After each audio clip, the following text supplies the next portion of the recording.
Hello, everyone. Thank you so much for joining me today. My name is Aman Jaspal. I'm a licensed immigration advisor for New Zealand and a MARA advisor for Australia. I'm joined today again by my co host, Sameena Jaspal, who is again a senior licensed immigration advisor for New Zealand. We are honored today to have a very special guest with us. Our guest today is Barbara Daxenberger. Barbara is the Director for People and Capability at Tonkin and Taylor, which is one of the leading environmental and engineering consultancy companies here in New Zealand. Barbara herself has had an incredible journey from her early days in Germany to becoming one of the leading voices for HR in New Zealand. Hi, Barbara. Welcome to the podcast. Hi, I'm Anna and Sameena. I'm very excited to be here and thank you. Thanks for having me. Thanks, Barbara. I want to sort of dive in, and I noticed that even sort of on your LinkedIn profile blurb, you said before I can sort of like go into what I do, I need, there needs to be a little bit of understanding about my background, which I just really absolutely loved. Could you share that with us and the viewers today? Just a little bit about your early life, where you were born, that early childhood, and growing up in those initial years for you. Yes, yeah, sure. Always, I love learning where people are coming from because that helps understanding how they're acting now. I was born and grew up in a tiny village in the south of Germany in Bavaria. About 300 people living there, 40 kilometers south of Munich, between Munich and Austria. And I had a very happy childhood there. I was outside a lot of the time, playing football, riding horses, spending time in nature, and yeah, grew up very free there and very protected, I would say. And then when I finished high school, I went to uni in Munich, studied there.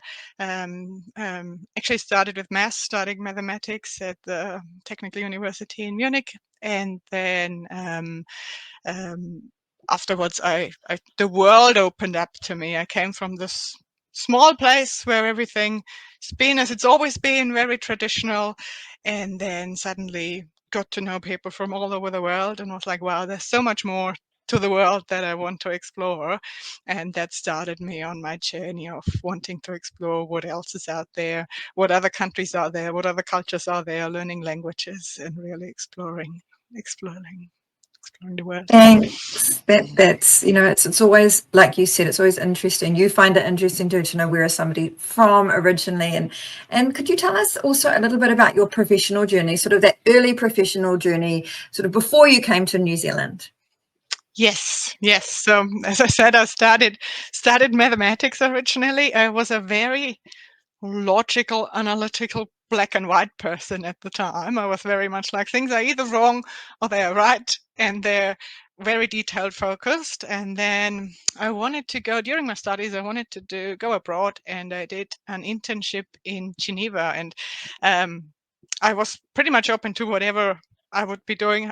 As long as I'd go abroad, and the internship was in an HR department, and that opened up my world to there's a lot of gray in the world as well. Not everything is black and white. As I thought, the world of HR is very gray, and I became fascinated with human behaviors and how to influence human behavior and how to effectively um, create change in organizations, but also in individuals. And that made me decide then to study HR management as my master's degree. So I did that. And then when I'd graduated, I wanted to go back abroad. I had the travel bug, and then asked around what could I do, where could I go. And one of the companies I had worked for as a student, they are a global German company, and I asked them, and they said, "Yep, we've got an opportunity for you to work in Singapore." So I moved to Singapore. It was a bit of a should I do this? Should I not do this? I've never been to Asia. How will it be? But it was for a couple of months, and I was like, "What's the worst thing? If I don't like it, I'll be back in a couple of months. I'll be back in Germany." So took the step. Packed a bag and moved to Singapore, and absolutely loved it and didn't want to go back home. So after that, I was looking, what else can I do afterwards? I checked in with the that company again and said, anything else you've got for me? They didn't have anything at the time.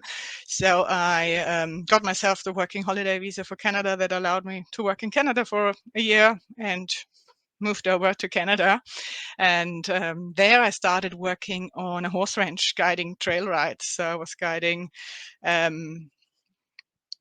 trail rides, teaching people how to ride horses, and absolutely loved that, exploring a part of Canada that I've never been to. And I worked in customer service as well. Wanted to live in Montreal for a while to improve my French.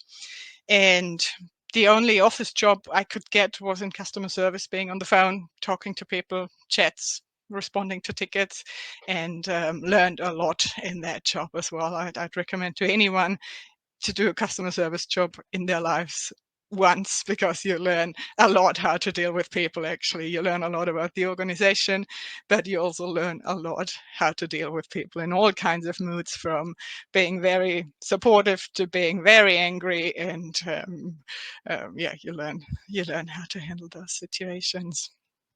And then my international journey continues. I still didn't want to go back home, so I reached out to the company I worked for before and said, I've another year, anything you've got for me? And they said, yep, we've got a role in Sydney, come to work in Australia for a bit for us. So I packed my bags again and moved all the way to the other side of the world, worked in Australia for them. And then they actually had an open position in their Dubai office after I was working in Australia. So I applied for that Dubai role, got it, packed my bags again, moved to Dubai, and then worked there for a while and realized the office culture was quite different to what I was used to from that company in other locations. And then they had a permanent role in Australia for me. So I moved back to Australia and worked in an HR role there. So yeah, that's my moving around the world story. I've lived out of 2 bags, initially 1 bag, now 2 bags, and now it's a bit more. But yeah, got my stuff That's down so that I amazing. can be flexible and move That's around. amazing. So in this short span of time, you've moved to, I would say, like 5 to 7 countries now? Yes, worked in total, including Germany, in 7 countries, including New Amazing. Zealand now. Wow, that's amazing. So let's talk about a little bit about your journey to New Zealand. When you came here, what were your first impressions about New Zealand when you arrived? Mm, to be honest, I struggled. I struggled initially. I was living in Sydney the last 3 years before moving to New Zealand, and I moved to Auckland, and I could not get warm with Auckland, warm up to it. I struggled getting around.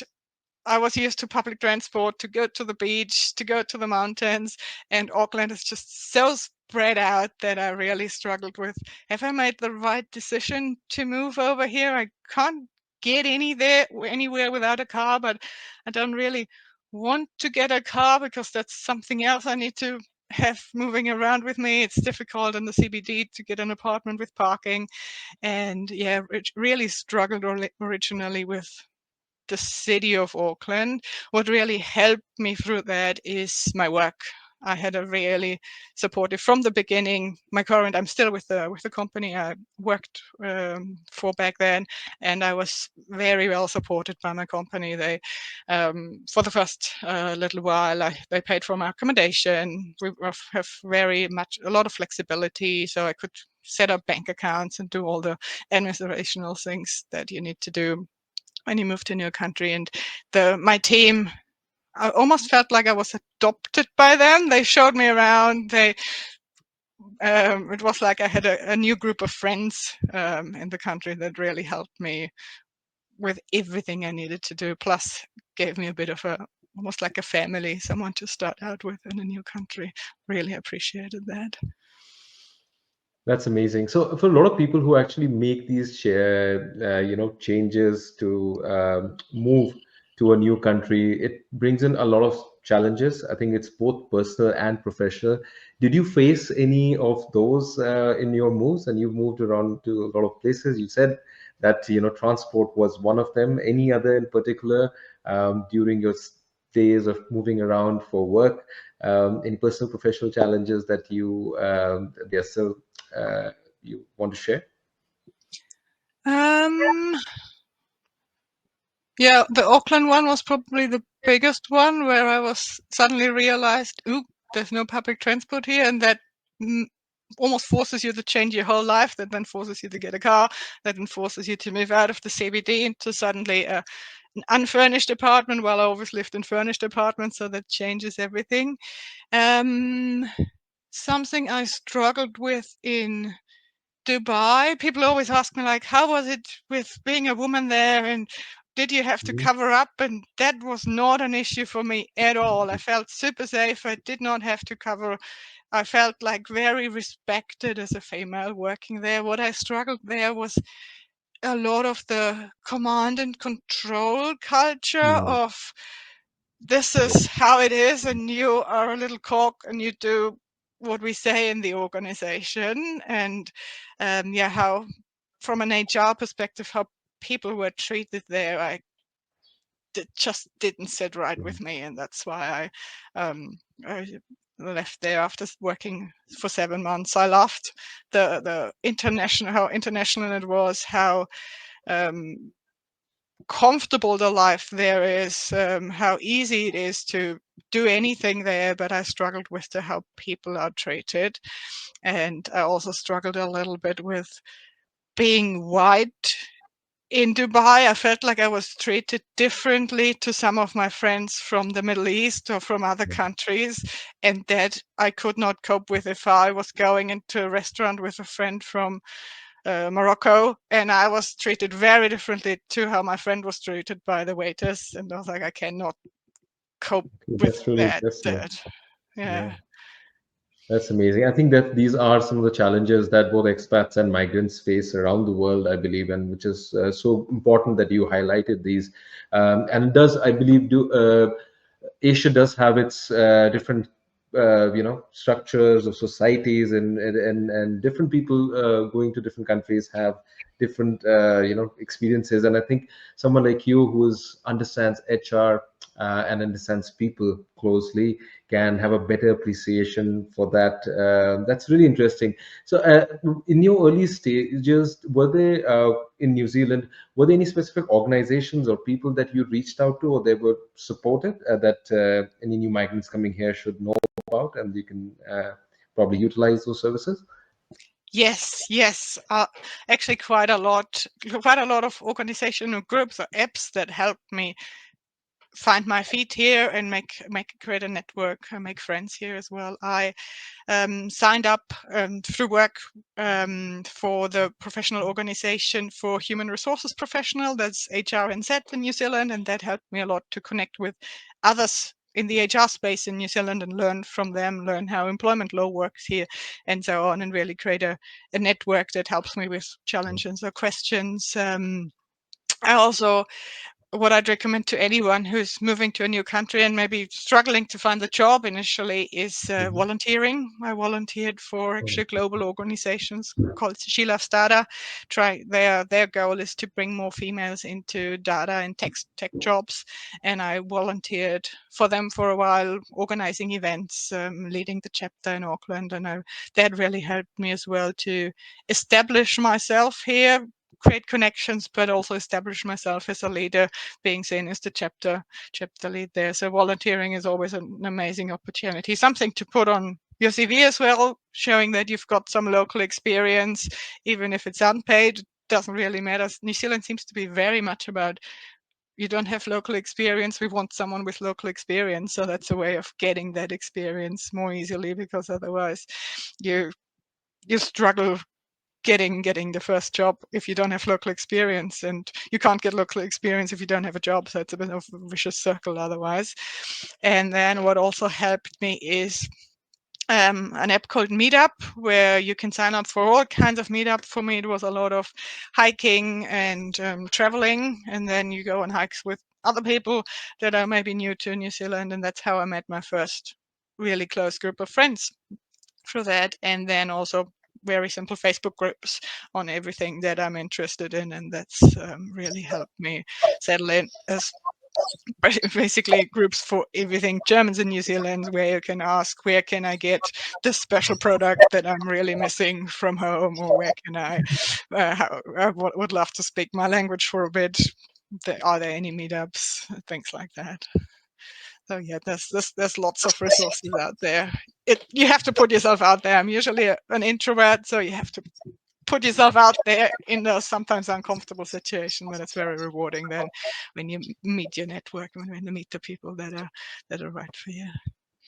Yeah, I think that's great advice, especially the volunteering. I think that's something that sometimes is maybe not thought about or part of somebody's process, but it gives you, like you said, like in a country like New Zealand, getting in there, sort of understanding a little bit about the culture while getting some work experience and in that volunteering capacity. I think that's really. You've had such a impressive career since you've been in New Zealand, and like you said, you've been with the company that you started here with, Tonkin Taylor. I'd love you to sort of let us know about some of the key milestones or projects that have sort of shaped your career in New Zealand to date.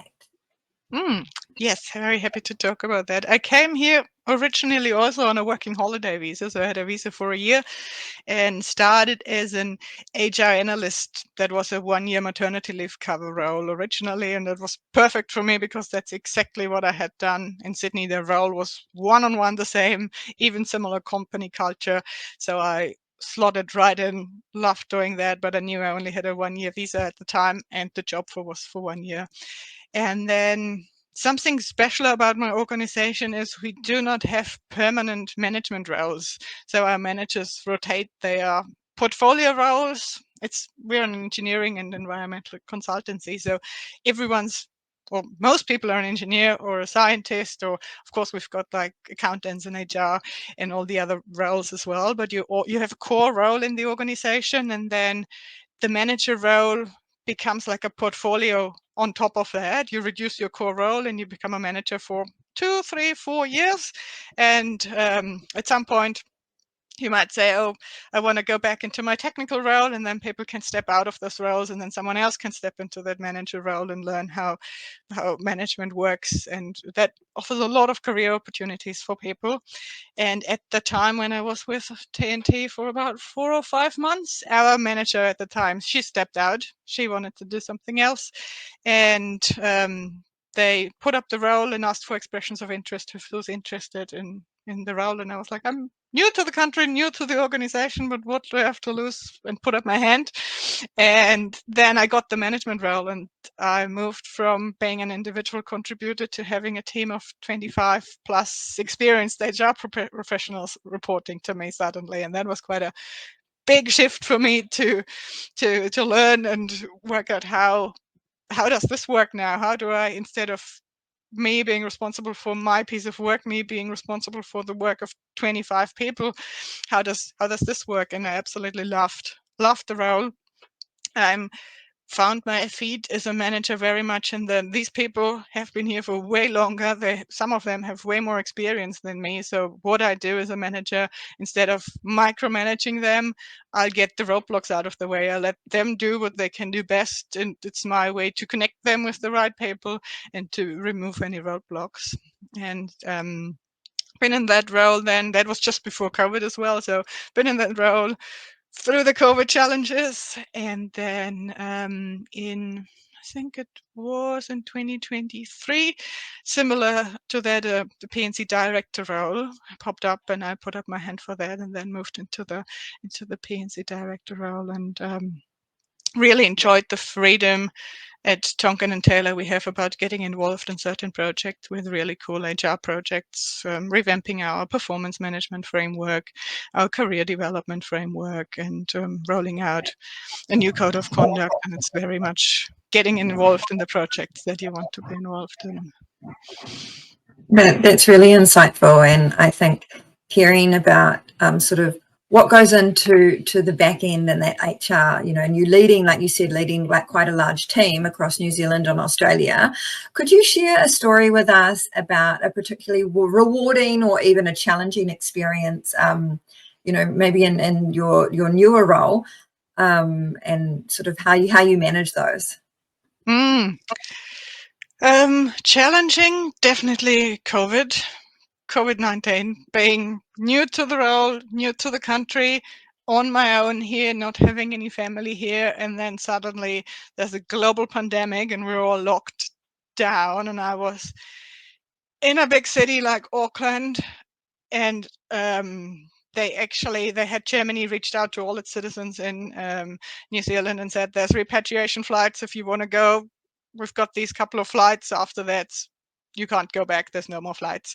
And that was quite a big decision for me to make. It's like, do I stay in this big city during a pandemic, not knowing will there be even enough food?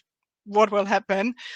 And being on my own, and that was quite challenging. But then also at work, working through what do we need to do to keep our people safe, to keep our operations working. How can people work from home? How does the team connect? How do I make sure that my team is as comfortable as possible? Everyone had their own anxieties, fears about what's going on, their own personal situations. That was quite a challenge, but I learned a lot about keeping the team together. We had virtual drinks and daily check-ins and lots of emojis and memes being sent around to support each other. So that was probably one of the biggest challenges. There was a second part to your question about the most rewarding. Yeah, rewarding, I guess, sort of sometimes with the challenging comes the rewarding. Yes. Yeah, the rewarding parts of that were really myself establishing myself as a leader and the team trusting me through that. And what's something else that is the most rewarding for me is seeing the team grow, seeing my team or others growing, taking on new challenges, taking on new opportunities, and really thriving and doing something that when they joined, weren't able to do or thought they couldn't do, and then suddenly they can do that. And that even extends to if someone leaves, if someone resigns from their job in my team, but goes somewhere else and gets a role that's way higher than what they were doing for us. That's always a sign for me that people are growing, they're growing their career. And I'm not someone who says, oh no, you have to stay with us. I'm happy for the people going into new role. It makes me really happy to see that growth in people and people growing their careers. That's probably one of the most rewarding things, or even then following them on LinkedIn and seeing their career journeys and how they're growing. That's amazing. I think that's what a true leader is, and I think you are there. And it's really insightful to hear these amazing stories from you. I also want to know, you touched upon COVID being one of the toughest times for you as a professional, but also those are one of the most uncertain times, right? And HR being such a people-focused field, how do you keep your team and also yourself so motivated and engaged, especially when you are faced with uncertain times like COVID hit, but these times, with the economic situation now, and HR is one sector where you always have to maintain the morale of the of your team. So how do you do that? So I'd love to hear your thoughts on that as well. For myself, it's probably pretty simple. I love change, as you probably can tell from my CV. I love new things. I love when things change, when I get a challenge, when I can do new things. So for me, that's less of a challenge, but I need to be very aware that if I'm excited about a certain change, it doesn't mean that my team is, and that I need to be aware of bringing others on the journey of the change as well. And for me, especially in uncertain times, it's being transparent and being humble as a leader and saying, I do not have all the answers. This is the answers I've gotten, or even giving updates if I do not have an update, telling the team I do not have an update. This is the steps that we're working through at the moment to give you an update once there is an update, and really being that vulnerable and not being closed up and pretending I know it all and I've got it all under control. This is what we're doing, this is what we're thinking, and we'll give you an update as soon as we can, and bringing people on that journey with that transparency, regular communication, listening to people and really understanding where they are at, bringing them on the journey. instead of me dictating where it needs to go, understanding what the team's worries are, what the team is concerned about, and then implementing that, getting the feedback of the team as well. So there's lots of, I'm not that important as the leader, it's actually what's important for the team, and then bringing them on the journey with that. You've also been a strong advocate of diversity and inclusion. Has there been any initiatives you've led or been part of that you know that has given or had a valuable impact on your role or on the team and the people that you work with? Yes, I've been. I think I touched on it earlier a little bit. When I got to New Zealand, I got involved with She Loves Data, aiming to bring more women into data and tech jobs and organizing events there, bringing people together. That was a big part of me to give back to the community, but at the same time as well to get to know people in the community. And then at TNT, sustainability is one of our main strategies in our pathway and where we want to go. And we've got a whole team working on sustainability, and we work very closely with that team on DAB initiatives. For example, looking into how can we increase the women in senior leadership positions, or how can we increase Maori and Pacifica in the roles. So we've got special collaborations with organizations that help us, for example, find Maori and Pacific interns or graduates. There's lots of work going on in that area. We do a lot of work around neurodiversity and making sure that everyone at TNT feels they can thrive and they've got the tools to do a good job. We had, I think it was, last year, we had a visually impaired intern that we learned a lot from around, for example, our elevators didn't have a sound, and she didn't know where she was actually when she got into the lift, so that the sound from the elevators just telling people you're on level 2 now, this is where you need to get off. So there's a lot of experimentation there and listening to people what works for them, for all kinds of people with all kinds of abilities that might be different to someone else's abilities. But I love the bringing everyone together, because everyone has different skills, and we are so much more productive having those different skills as well from other people. That's amazing. So this year, Barbara, has been a special year for you. I think for a lot of people who may not know, Barbara has been nominated by HRNZ as a HR Professional of the Year, which is that's amazing. That's a great accomplishment for someone so young. And so I want to ask you, what does this recognition mean to you personally and professionally both?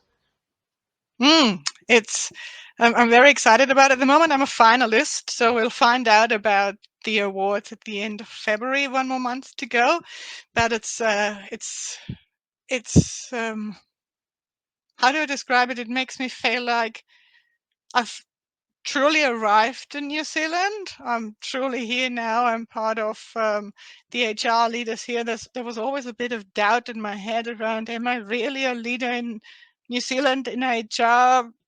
I haven't worked here that long. Do I really understand the employment relations side, the labor law that well? But that gives me a bit of, yes, I do. There's also someone else, some external recognition around that.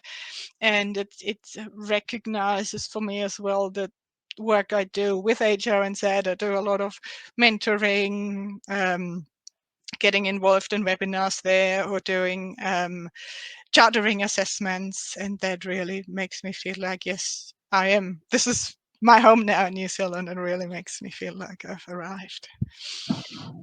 Congratulations on that, and and I, and I'm sure viewers will be excitedly waiting for February when we know that all comes out. So that's really cool.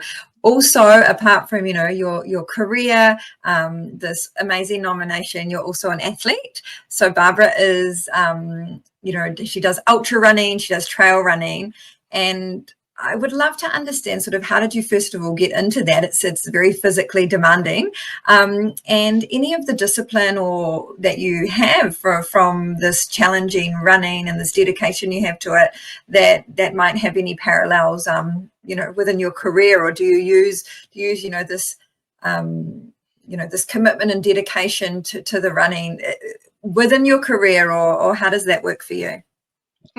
Yes, I have actually, growing up and even as a teenager and in my 20s, I always thought I'm not a runner.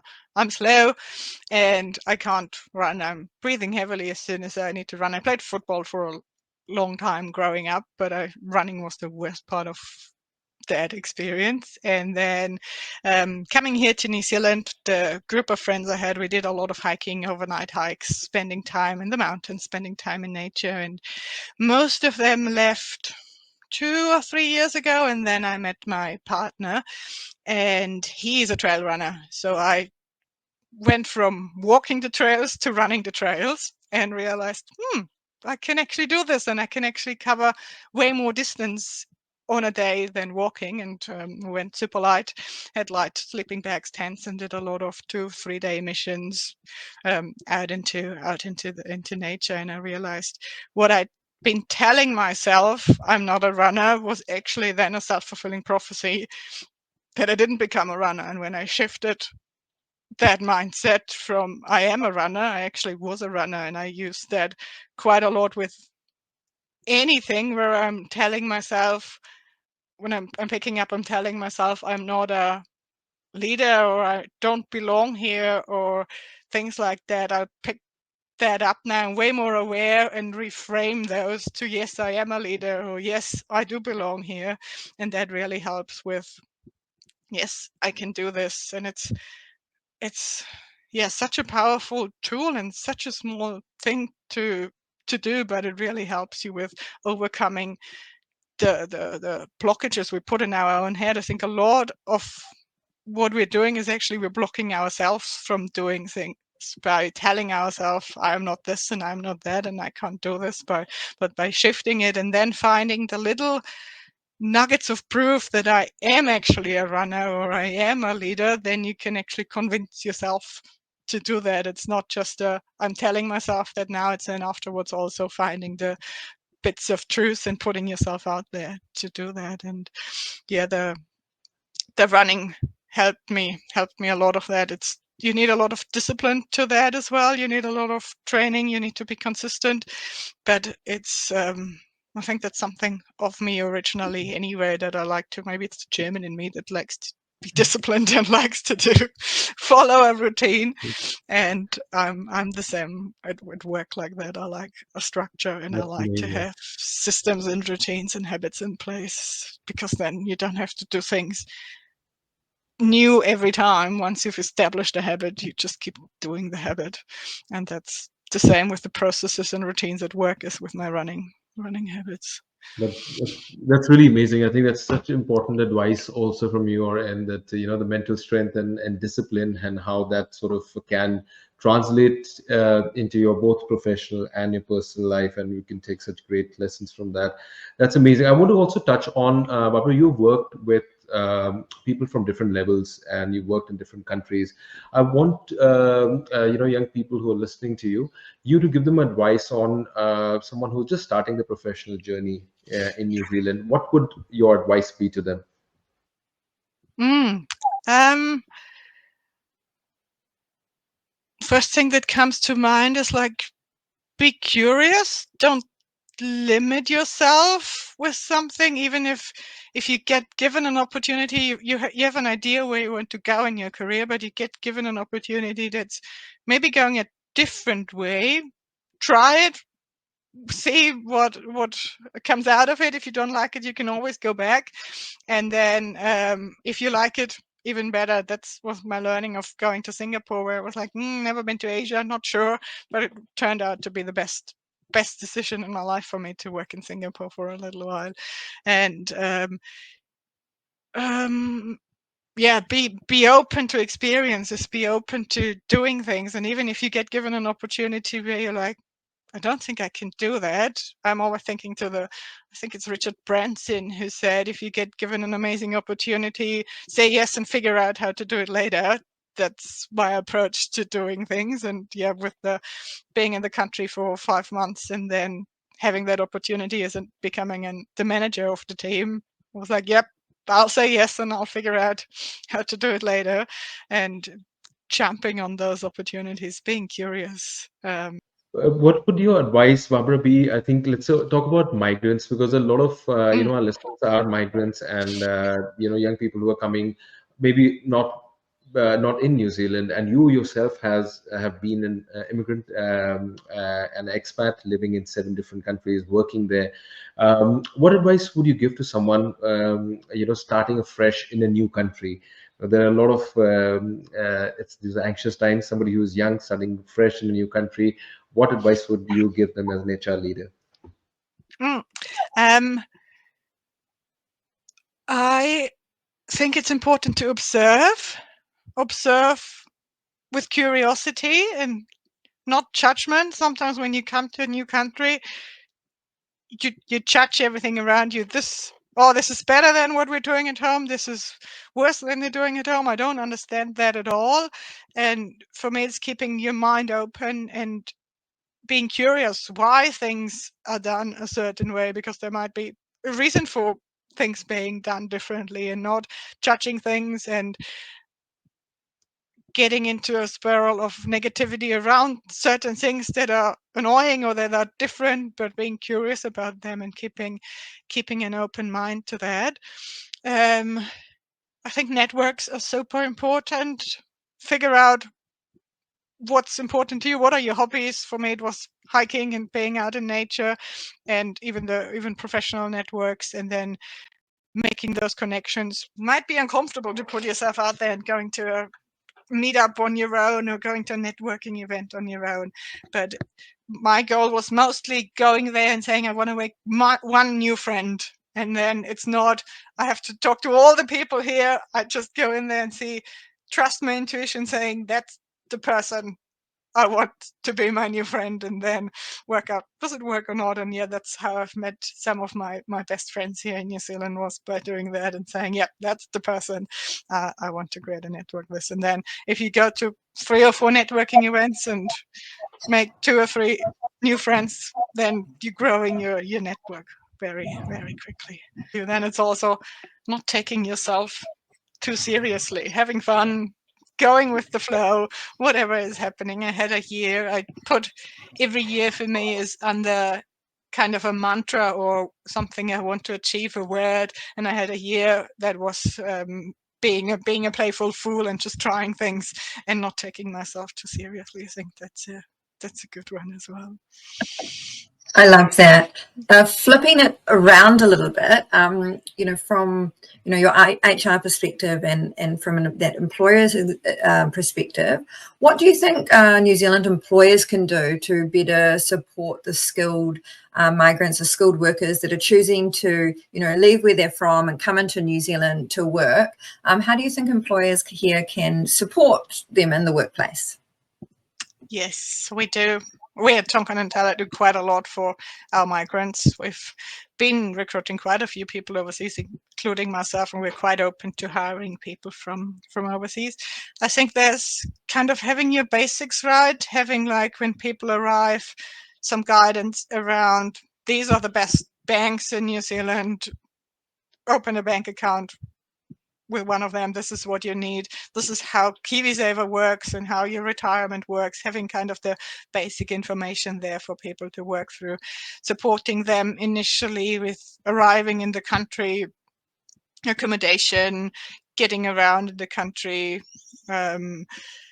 giving them flexibility to do all those things. When you arrive in a new country, you have a whole range of administrative things to do: opening bank accounts, getting tax ID numbers, working out where's the next supermarket, maybe buying a car, maybe getting furniture, finding an apartment, giving people the flexibility around that, so that sometimes you have to do those things during work hours, and giving them the flexibility to catch up on work later in the day.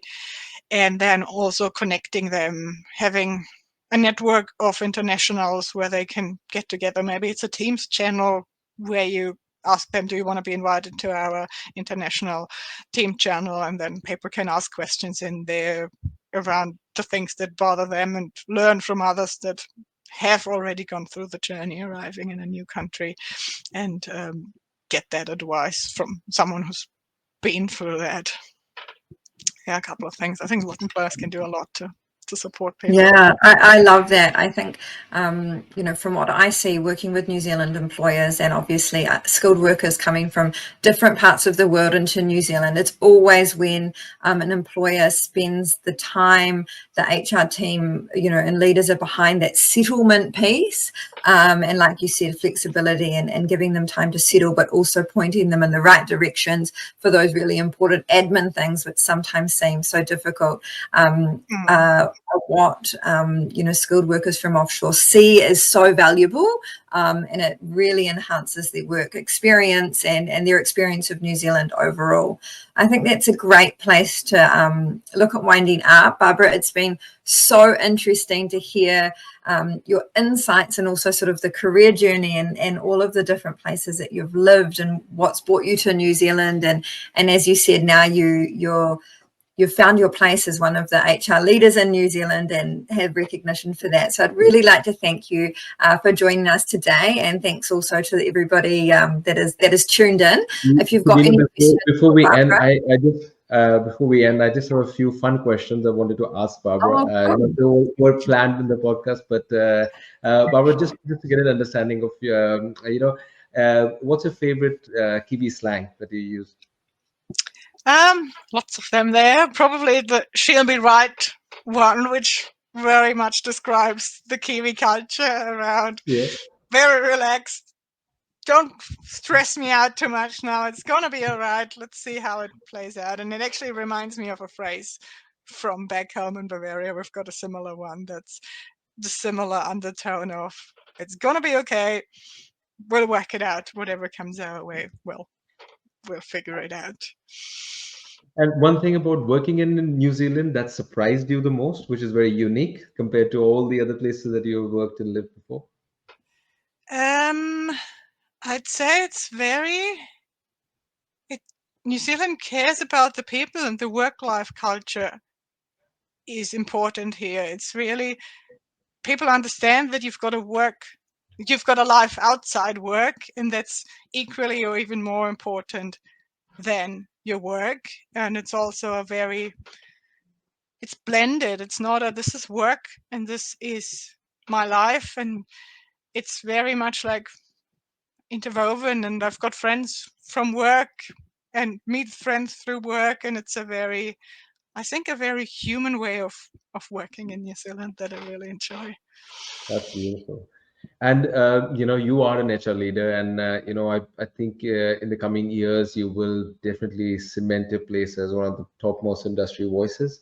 But I also want to get an idea of if it was not HR, what other career would you have been in? So many careers I can think of. With my background in math, I love a good spreadsheet and I love numbers, and that's where I go to when my brain's tired. I love to do anything with spreadsheets. So maybe being an accountant or doing anything that has numbers, spreadsheets, an actuary, maybe something in that direction, an engineer. Can think of so many other things. I'd love to be a hiking guide at some point, being out in the mountains, guiding people through either the New Zealand mountains or the Alps in Germany, or working on a hut in Germany.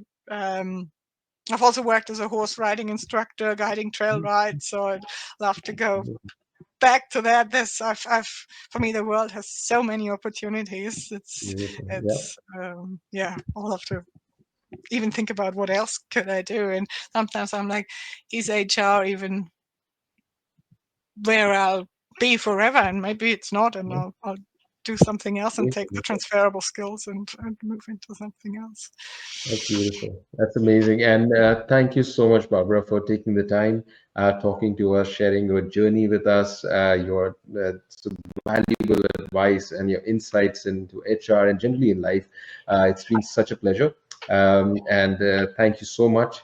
Thanks, Sameena, also for being part of this. And we'll look forward to seeing you soon.